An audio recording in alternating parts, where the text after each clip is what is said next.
네, 삼성의 2인자였던 이학수 전 부회장이 검찰에 출석해 스스로 과거 일을 털어놓는 자수서를 제출했습니다. 네, 이명박 전 대통령 측에서 이 소송비 대납을 요구해서 돈을 줬다는 건데 이 전 대통령 측은 사실이 아니라고 부인하고 있습니다. 추은호 YTN 해설위원 양지월 변호사 스튜디오에 나와 있습니다. 안녕하세요. 안녕하세요. 예, 자 먼저 이학수 전 부회장 그 자수서 내용을 보면 핵심은 이명박 전 대통령 측이 요구한 거고 게다가 이건희 회장이 승인을 했다. 그러니까 나는 시키는 대로 했다. 그거 아니겠어요? 그렇습니다. 이학수 전 부회장이라면 어떤 분이냐면은 1990년대부터 거의 한 20여 년 동안 삼성의 2인자 역할을 해왔습니다. 그 비서실장 그리고 구조본 본부장, 전략기획실장 하면서 이건희 회장 체제하에서 사실상 2인자 역할을 해왔었고 또 이재용 부회장 체제로 넘어가는 데까지도 아주 중요한 역할을 했던 그런 인물인데 그 당시에 삼성 돌아갔던 일들은 이학수 부회장이 실질적으로 다 이렇게 지휘했다라고 보시면 될 것 같은데요. 그 이학수 부회장이 그 이명박 전 대통령의 다스 수사와 관련해서 검찰에 가서 이제 자수서를 제출했다라고 합니다. 자수서라는 것은 자기가 범죄를 이렇게 저질렀다라고 인정하는 거죠. 그럼 거기에 보면은 그 다스의 소송 비용, 미국 측 소송 비용입니다. 에이킨 건프라는 미국 측 로펌 회사의 소송 비용 370만 달러를 이명박 대통령 측이 요구해서 삼성이 지불을 했다. 그런데 그 과정에서 자신은 이건희 회장께 보고를 했고 그래서 자신이 이제 전달했다라고 이제 주장을 한 겁니다. 네. 여기에 이제 문제가 되는 것이 그 이명박 전 대통령 측이 요구를 했다라는 거죠. 그 당시 이명박 전 대통령은 대통령이었기 때문에 당연히 이것은 그 뇌물죄가 성립이 되는 거고요. 삼성 측에서는 그 이건희 회장도 관련이 있을 수가 있죠. 뇌물을 공유한 사람이 이건희 회장이 되고 이학수 부회장 경우에는 뇌물을 전달한 사람이 되는 거죠. 하지만 지금 아시다시피 이건희 회장은 사실상 그 의식이 없는 상태이기 때문에 수사를 할 수 없는 상황 아닙니까? 그래서 이학수 부회장 경우에는 본인이 자수를 했기 때문에 단순한 또 전달자에 불과하기 때문에 형이 감량받을 수 있는 그래서 삼성으로서는 이 지금 검찰 수사를 어떻게 보면은 가장 피할 수 있는 그 최선의 방법을 택한 것이 아닌가라는 생각이 됩니다. 네, 대통령이 요구해서 돈을 줄 수밖에 없었다는 건 사실 삼성이 이재용 부회장 항소심 때도 내세운 논리 아니겠습니까? 네, 그런 부분이 좀 가만히 된 게 아닌가 싶어요. 그러니까 일종의 전략이 아니었을까. 그 두 가지 생각을 해볼 수 있는 게 조금 전에 짚어주신 것처럼 이건희 지금 삼성 회장 같은 경우에는 심신이 거의 이제 그 의식을 찾을 수 없는 상황이기 때문에 조사도 불가능한 상태, 확인이 불가능한 상황이죠. 그런데 처벌도 못하고. 처벌도 당연히 못한 지금 네. 상황에서 사실상 못한다고 봐야 되고요. 그런데 왜 이학수 전 부회장이 이걸 다 인정을 했을까요? 본인이 지금 아무 말도 못하는 상태인데 본인의 죄를 다 인정을 했습니다. 게다가 삼성의 실세 중에 실세였던 분이 이거는 두 가지 의미가 있는 게 첫 번째는 저는 추측컨대 일단 이학수 전 부회장 입장에서 부인할 수 없을 만큼 완벽한 증거를 검찰이 가지고 있다. 아하. 그렇기 때문에 이거를 차라리 인정하고 들어가는 게 빠르다. 네. 두 번째로는 자수사라는 형식을 또 주목을 해봐야 되는 게 가서 검찰의 수사 과정에서 인정하는 게 아니라 나름의 시나리오를 준비해서 가져간 겁니다. 이거는 법적인 도움을 받아서 법률 전문가로 하면 이렇게 가는 것이 현재의 삼성으로서는 가장 유리합니다라는 생각을 했을 수밖에 없다라는 거고 그 안에 큰 취지는 지금 지적하신 것처럼 이재용 지금 부회장이 재판을 받았던 것처럼 우리는 강요의 일종의 피해자라고 갈 가능성이 굉장히 높아 보인다는 거죠. 예. 게다가 이게 대가성의 문제 아니겠습니까? 네. 당시 이건희 회장은 사면을 누구보다 목말라 했었고 이미 그 전에 사면이 안 됐어요. 근데 그때만 콕 집어서 이건희 회장만 사면을 시켜줬고 예.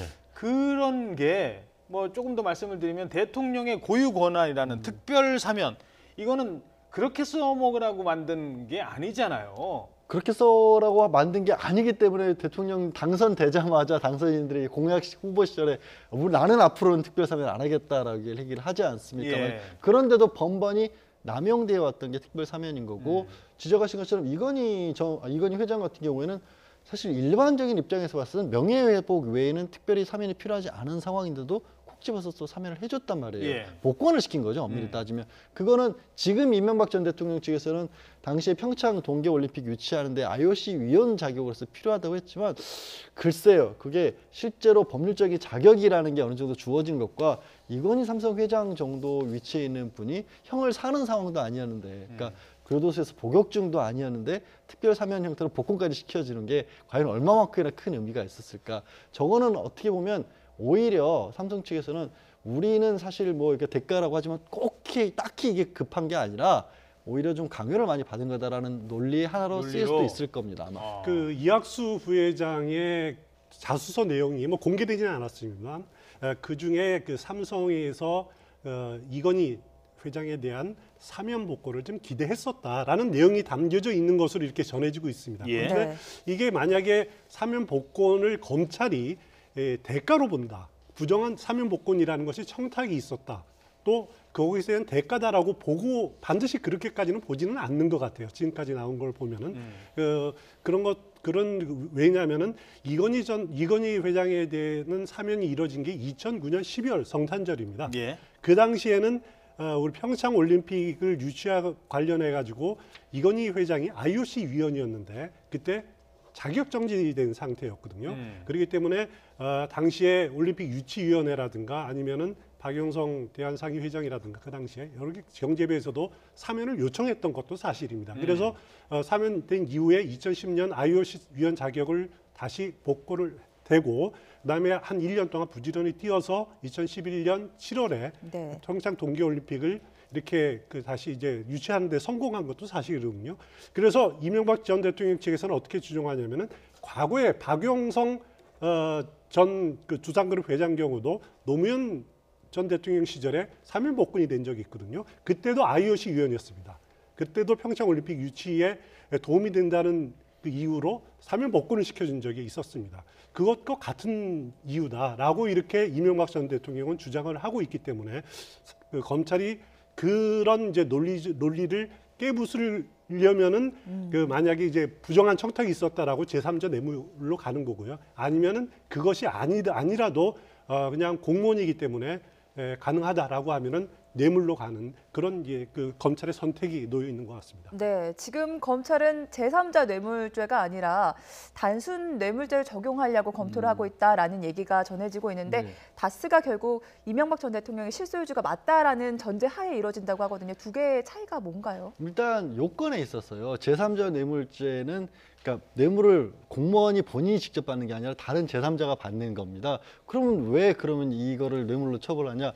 이 제3자에게 주는 대신 이 뇌물을 주는 쪽에서 청탁을 하는 것이 요건 안에 추가가 됩니다. 부정한 청탁이라고 하죠. 네. 근데 단순 뇌물죄 같은 경우에는 그런 부정한 청탁이 없어도 서로 대가 관계만 있으면 됩니다. 조금 전에 추 의원께서 잘 지적을 하신 것 같이 그때 당시에 정말로 삼성이 청탁이 있었느냐 없었느냐까지 가기는 참 어려워요. 지금 이재용 부회장 같은 경우에도 얼마 전에 재판에서 집행유예 풀려났던 이유 중에 하나가 청탁을 찾을 수가 없다라는 거 아니겠습니까? 그만큼 법리적으로 이론적으로 보는 것과 증명하는 게 굉장히 다른데 그냥 단순 뇌물로 가게 되면 대통령이라는 직책이 있다는 것만으로도 설령 그것이 이루어지지 않았더라도 많은 대가를 서로 주고받을 수 있는 유치이기 때문에 예. 그만큼 적용이 쉽거든요. 그다음에 단순 뇌물죄 된다라는 게 참 다스는 어쨌든 주식회사 아니겠습니까? 예.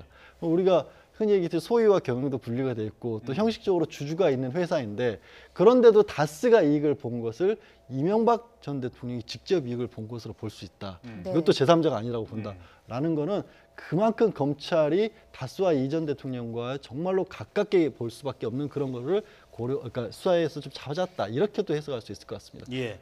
이건희 회장이 지금 거의 식물인간 상태로 쓰러진 지 지금 꽤 오랜 시간이 그렇습니다. 지금 흐르고 있지 않습니까? 뭐 어떻게 해야 되나요?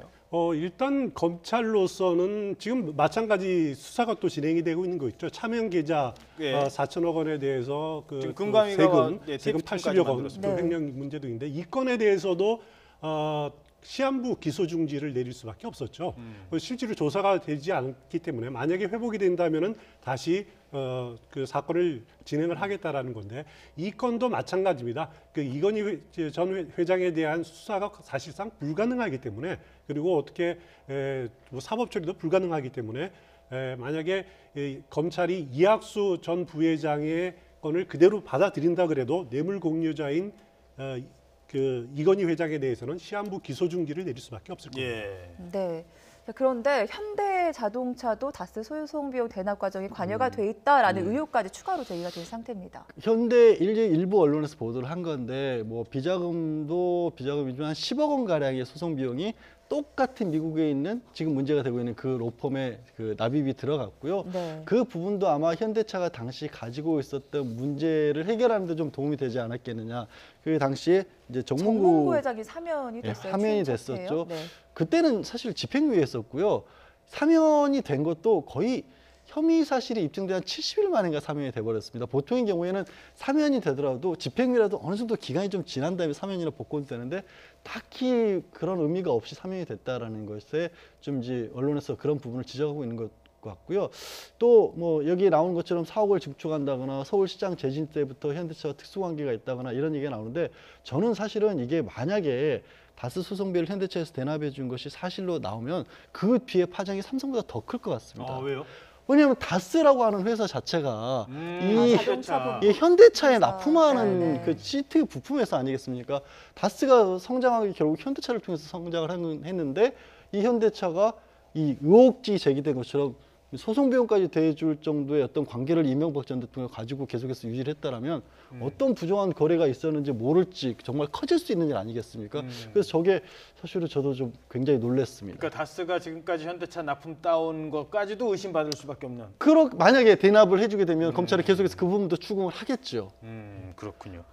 자, 이명박 전 대통령 측은 지금 뭐 입장문만 하나 달랑 내놓고 있더라고요. 그렇습니다. 왜냐하면 이명박 전 대통령 측은 아직 검찰이 공식으로 발표를 한 부분들이 아니기 때문에 어떻게 명확하게 입장을 밝히기는 좀 애매한 상황일 겁니다. 대부분의 언론에 전해줬다라는 식으로 보도가 돼 있는 거기 때문에. 그런데 이제 이명박 전 대통령 측의 논리는 전혀 자신이 다스와는 그 경영에 개입을 하지 않았기 때문에 다스의 소송 비용이 어찌고 이런 것들은 자신은 알지 못한다라는 것이고요. 그래서 당시에 청와대가 그 삼성 측에 이렇게 대납해라 이런 것도 사실이 아니다라는 지금 논리를 펴고 있는 겁니다. 그리고 이건희 회장에 대한 그 사면은 앞서 말씀드렸듯이 평창 올림픽을 유치하기 위한 그 방안의 하나로 IOC 위원 자격을 다시 그 얻게 하기 위해서 사면한 거다. 또 그 당시에 체육계라든가 아니면은 경제계 각계에서 사면 요청이 있어서 받아들인 거다라는 식의 논리를 펴고 있습니다. 네, 이렇게 수사는 점점 이명박 전 대통령을 압박하고 있습니다. 곧 뭐 아들 시영 씨랑 큰형 이상은 씨도 소환될 것으로 보이죠. 뭐 소환해서 이미 수사는 몇 차례 이루어졌고요. 시영 씨 같은 경우는 오늘 이제 이명박 전 대통령의 자금 관리인 중에 한 사람인 그 금강 이영배 대통령 대표에 대한 영장 실질 심사 있지 않습니까? 이영배 씨 같은 경우에도 별도의 회사를 통해서 사실상 다스의 비자금을 조성하는 데 도와준 게 아니냐라는 그런 의혹을 받고 있고, 동시에 또 이영배 대표도 이시영 씨에게 무담보로 돈을 또 대출해줬다. 그것이 이제 비자금 플러스 또 회사에 대한 배임까지 되는 횡령 배임 힘을 받고 있는 거거든요. 그러면 이시영 씨가 단순하게 어떻게 보면 이명박 전 대통령의 다스 운영과 관련해서 수혜만 입은 사람이 아니라 적극적으로 회사에 경제적인 손해를 끼친 범죄 사실이 가담한 것으로 좀 확정이 될 수 있는 상황이 됩니다. 뭐 짐작하시겠지만 어떤 큰 사건이 됐건 가족, 특히 아들이 연루가 되었다라는 쪽으로 수사가 번지는 것은 아마 누구도 원치 않을 거기 때문에 이 부분과 관련해서도 어떻게 수사가 진정이 될지, 혹은 여기에 대해서 이명박 전 대통령은 어떤 입장을 내놓을지 또 큰 변수가 될 겁니다. 자, 그런데 이제 소환을 한다면, 이명박 전 대통령이 마지막에 소환이 된다면 그냥 뭐 소환만 하고 끝날 수는 없는 거 아니에요. 뭔가가 전직 대통령까지 검찰이 불렀는데 확실한 것도 없이 불렀다가는 오히려 폭풍도 클 테고요. 그런 면에서는 이명박 전 대통령 소환 시점이라고 한다면 검찰이 확실한 증거를 확보한 시점이라고 봐야 되는 건 아니겠습니까? 지금 어느 정도 확보를 했죠. 근데 확보를 했는데 처음에는 댓글이나 뭐 특수활동비로 시작을 했고, 또 그 이후에 추가적인 어떤 사실들이 좀 나왔지 않습니까? 삼성의 소송 비용 대납이라고 했던, 아마 저는 이 부분은 검찰로서도 초기에 예상을 못했던 것으로 보입니다. 이게 검찰이 굉장히 곤혹 내지는 고민스럽게 하고 있을 것이, 이 액수로 봤었을 때는 이 부분이 만약에 증거가 명백한다고 한다면 영장 청구를 안 할 수 없는 정도의 상황이 된 거거든요.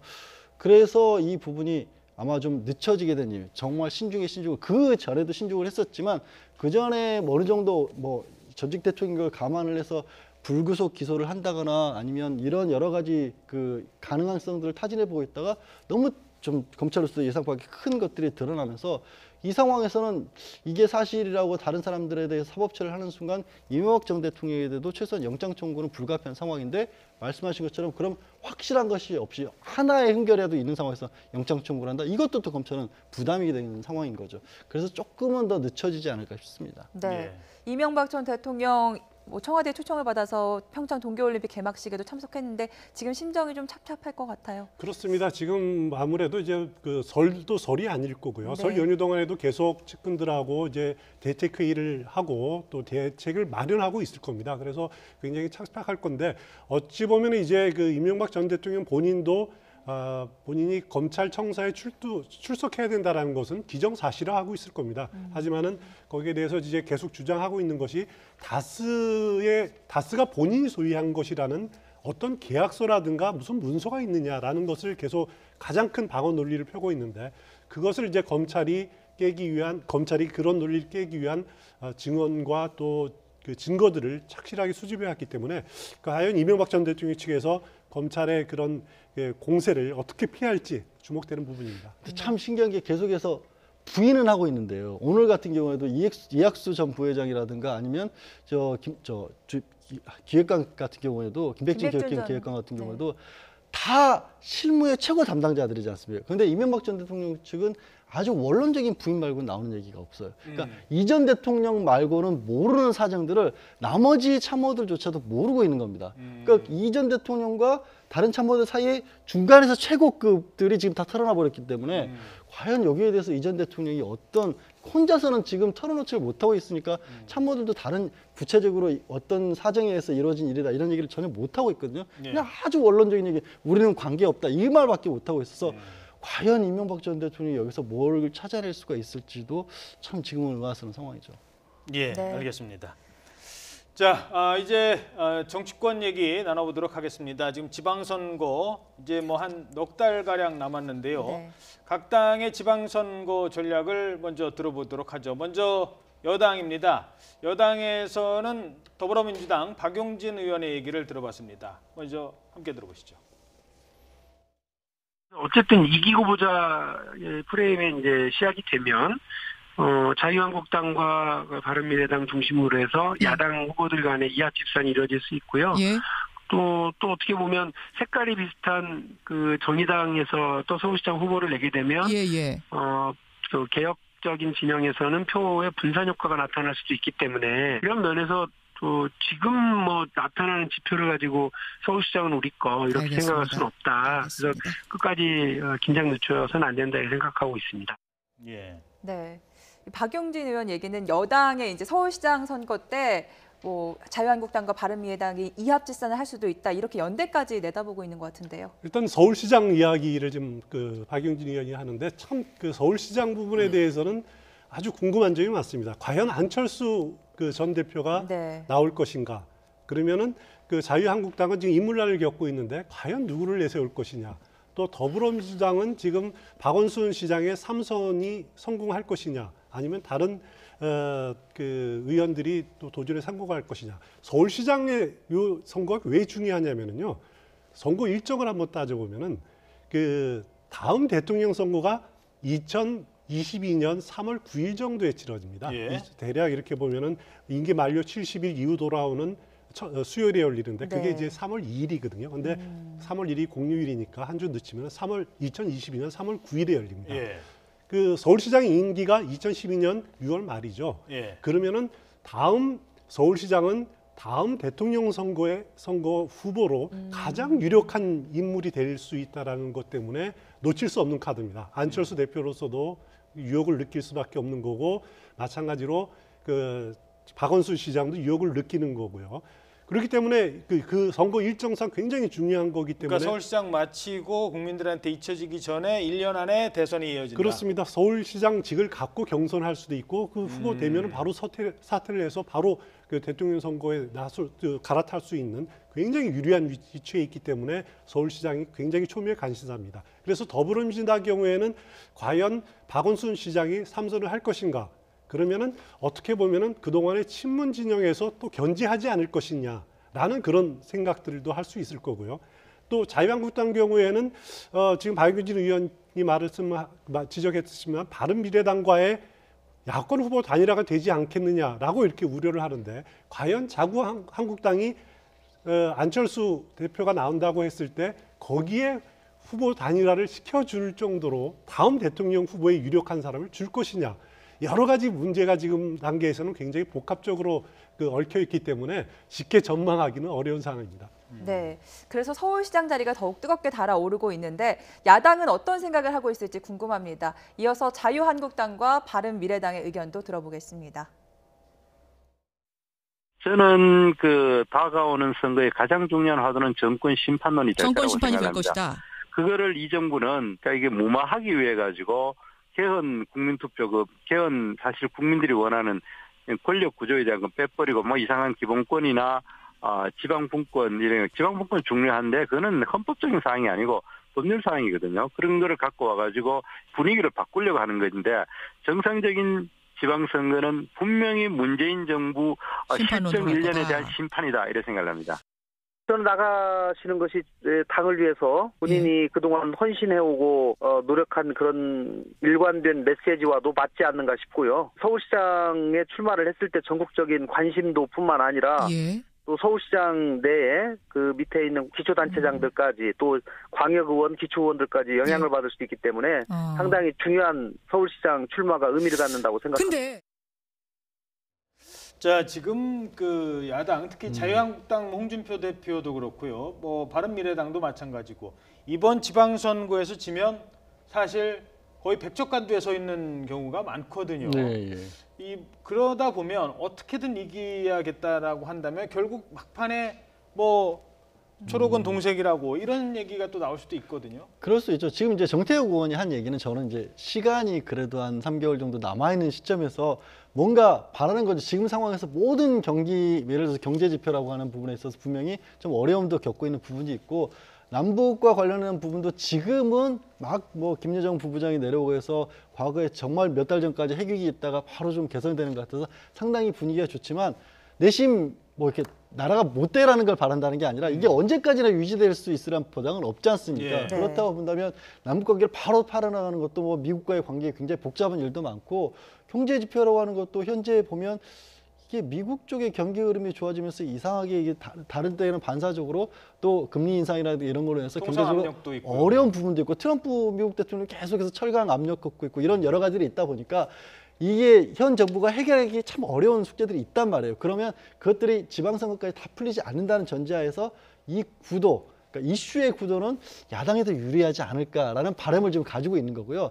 근데 만약에 그게 안 된다라면 지금처럼 현재로서 문재인 대통령의 지지율이 굉장히 높게 나오지 않습니까? 어떤 조사에서도. 그렇게 된다면 지적하신 것처럼 이제 구도를 바꿔야겠죠. 구도를 바른미래당으로 바뀌었죠. 바른미래당으로 어떤 식의 연대가 있는지 연대를 추진하겠죠. 네, 일단 김관영 사무총장의 얘기를 들어보니까 바른미래당 안에서는 안철수 등판론에 대한 여론이 큰 것 같아요. 어떻습니까? 그렇습니다. 본인도 이제 어떤 역할을 주어지더라도 이렇게 마다하지 않겠다라고 명시적으로 서울시장에 출마하겠다라고 안철수 전 대표가 표현을 하지 않았습니다만, 거의 한 50% 정도는 마음이 기운 것 아니냐라는 생각이 듭니다. 왜냐하면 안철수 전 대표에게 가장 약점으로 지적됐던 것이 행정 경험, 국정 운영 경험이 없다라는 부분들이 가장 큰 약점이거든요. 네. 그 부분을 안철수 전 대표는 서울시장 자리가 보완할 수 있는 자리다. 그리고 앞서 말씀드렸듯이 다음 대통령 선거에 바로 이어질 수 있는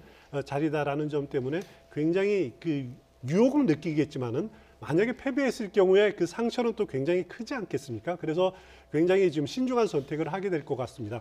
지금 이제 앞서 프레임 이야기가 나왔는데, 자유한국당은 정권 심판론을 가지고 계속 이야기를 할 겁니다. 왜냐하면은 모든 선거라는 것은 정권 심판이 될 수밖에 없는 그런 숙명적인 구조가 있는 거거든요. 반면에 더불어민주당 경우에는 적폐청산에 대한 국민들의 평가를 받으려고 할 겁니다. 그리고 바른미래당 경우에는 이 선거로 인해서 자신들이 대한야당으로서 야당 교체론을 내세우려고 할 건데, 이런 것들이 지금 현재는 프레임이 3개가 이렇게 서로 각기 다른 프레임으로 맞서 있는 상황인데 어떤 프레임이 먹힐지 여부는 앞으로 남북 관계가 어떻게 되는지 또 경제 상황이 어떻게 가는지 여기에 따라서 결정될 가능성이 상당히 높아 보입니다. 예.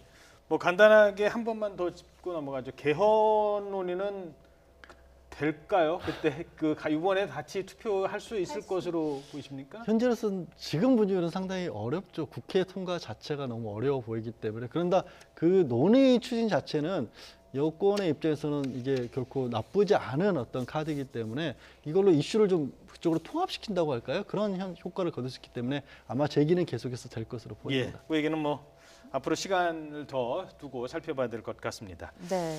평창 동계올림픽이 지금 뭐 반환점을 넘고 우리 선수들은 금메달 소식, 뭐 그리고 어제 이상화 선수 값진 은메달 소식, 동메달 소식 잘 뛰고 있는데 정치인들이 왜 또 거기 기웃거리는지 모르겠어요. 몇 가지 지금 사례가 있죠. 네, 일단 박영선 의원이 금지된 구역에 들어가서 특혜 응원 논란에 휩싸였습니다. 그렇습니다. 그 설 당일이었죠. 설 당일에 윤성빈 선수 스켈레톤에서 이제 우승하는 장면을 보셨을 텐데 그 당시에 윤성빈 씨 선수의 가족 또 김연아 선수도 그 관객석에서 관중석에서 이렇게 관람을 했는데 네. 아무 관계 없는 국회 그 문화체육관광위 소속도 아닌 아무 관계 없는 그 박영선 의원이 어떻게 보면 피니시 라인에서 있어서 윤성빈 선수와 같이 우승을 나누는 것을 보고 이거 뭐냐?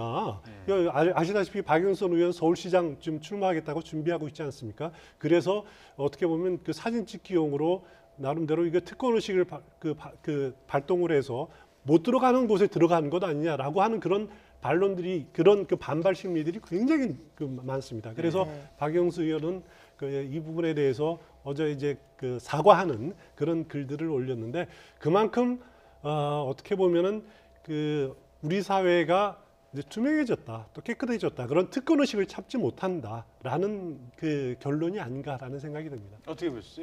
저 결론에 저도 100% 공감합니다. 다른 게 아니라 저런 일 자체는 사실 끊임없이 있었고 앞으로도 100% 없어진다고 저는 보장 못해요. 물론 저거는 박영선 의원이 저는 100% 뭐 특혜가 아니라고 하지만 규정 위반은 아닐지 몰라도 왜냐하면 회장, 그러니까 봅슬레이 국제회장이 초청으로 간 거니까 규정 위반은 아니지만 아무나 초청하는 건 아니잖아요. 그래서 특혜는 저는 맞다고 보고 좀 뭐 어떻게 보면 가지 않으셨으면 더 좋았을 자리에 가셨다라고 보는데 그런데 예전 같으면 저런 정도 뭐 국회의원이 당연히라고 했지만 이제는 국민들이 그걸 반응하지 않는다는 겁니다.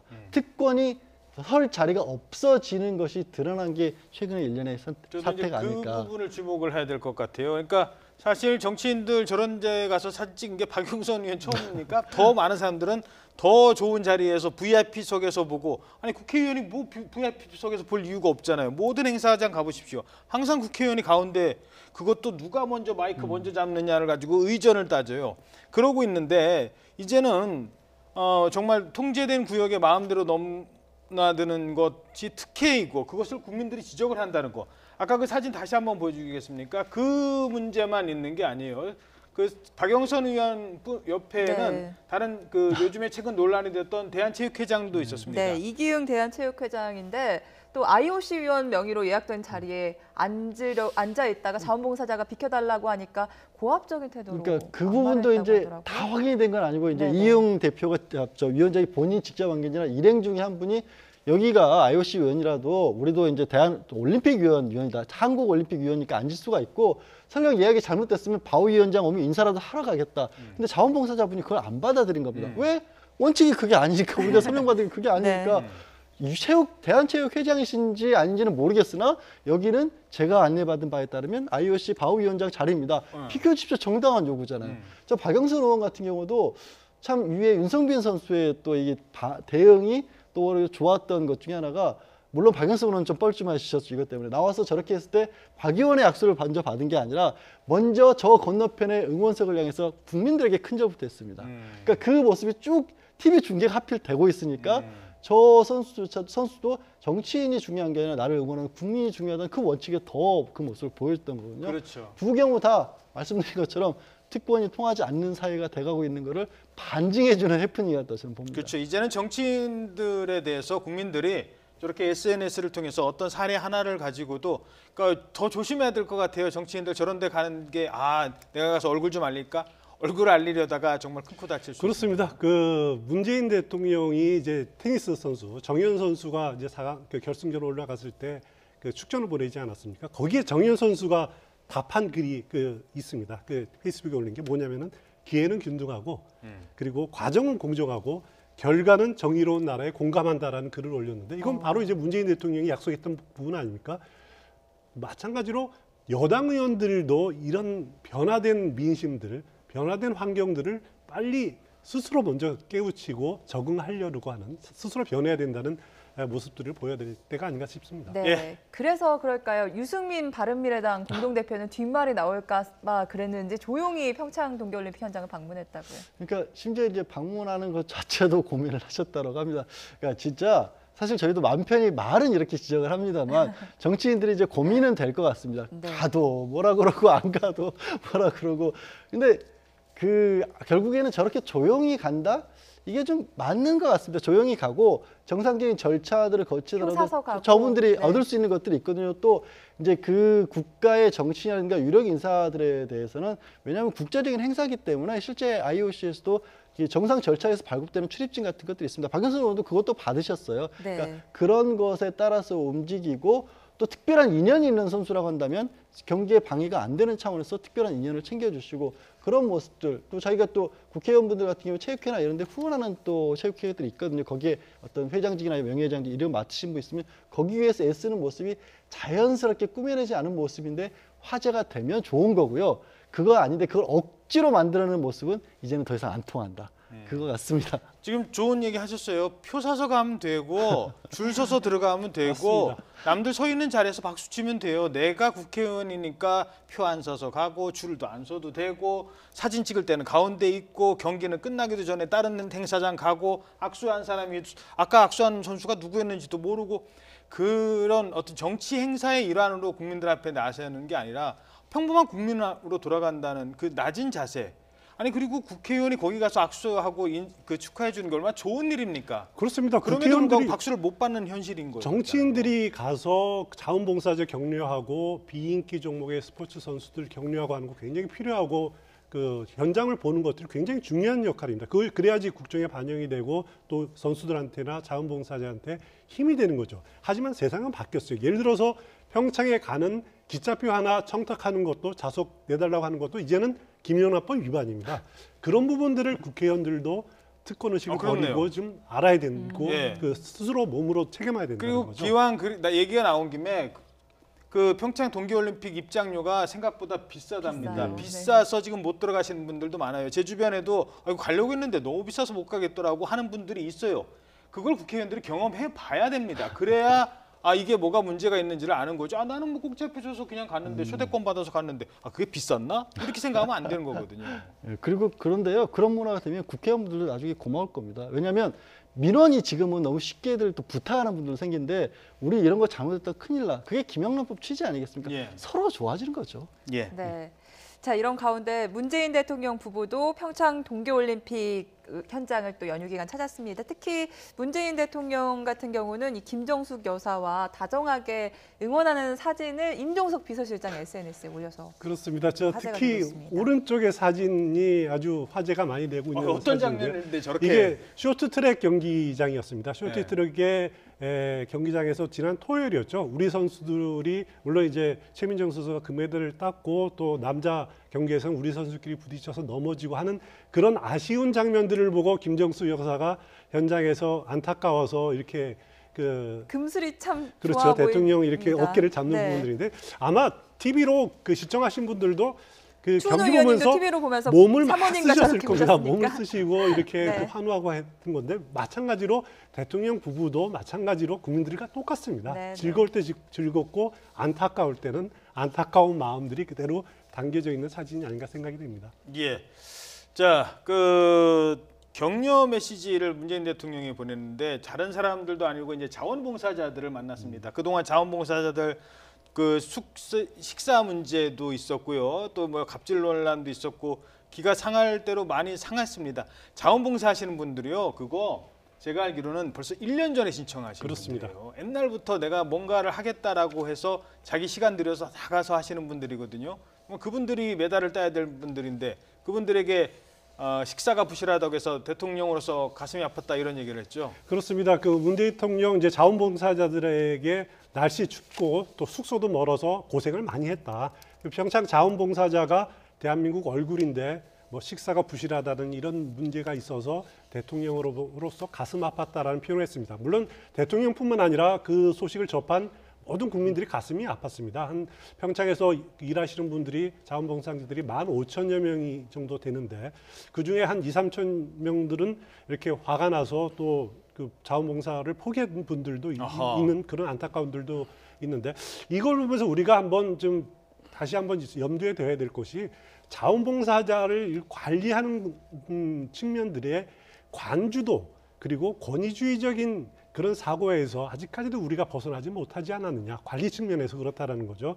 그런 부분들도 이 자원봉사자들의 열정들을 좀 인정해주고 대우해주는 그런 방식으로 우리 모든 문화가 좀 바뀌어야 되지 않을까라는 생각이 됩니다. 네, 임기 중에 또 올림픽을 치르는 것도 상당히 의미 있지 않습니까? 네. 그래서 문재인 대통령 경기도 상당히 열심히 보고 있는 것 같은데 이상화 선수한테 최고였다, 자랑스럽다 이렇게 SNS에 메시지도 남겼어요. 네. 지금 뭐 이상화 선수에 대해서 자랑스러운 게 오직 문재인 대통령 한 분뿐이시겠습니까? 근데 그렇죠. 네. 예, 그리고 특히 문재인 대통령 같은 경우는 이 경기를 큰 의미가 대통령 취임 이후 가장 먼저 오는 국제적인 경기이고 예상하지 못했던 국제적인 경기지 않습니까? 사실 정상적으로 대선에 갔으면 문재인 대통령이 이걸 치를 경기도 아니었던 경기가 됐고 또 그 직전까지 남북 간의 문제 때문에 이 올림픽이 제대로 이루어질 수 있을까라는 의구심까지 많이 들 정도의 상황이었기 때문에 그걸 극복해내고 지금 하고 있는 게 몸과 마음은 다소 피곤할지 몰라도요. 문 대통령으로서는 현재로서는 지금